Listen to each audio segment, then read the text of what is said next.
বয়স মাত্র 14 বছর 32 দিন। এই বয়সেই 11টি ছক্কা, 7টি চার এবং 38 বলে মাত্র 108 রানের বিশাল ইনিংস উপহার দিয়েছে ভারতীয় এই তরুণ। ভারতের এই কিশোর বা উদীয়মান তরুণের নাম বৈভব সূর্যবংশী।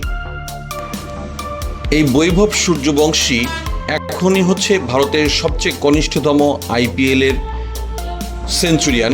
এর আগে যেটা হয়েছিল সেটা হচ্ছে ছেলেদের টি-20তে সর্বকনিষ্ঠ হিসাবে সেঞ্চুরির রেকর্ড গড়েছিল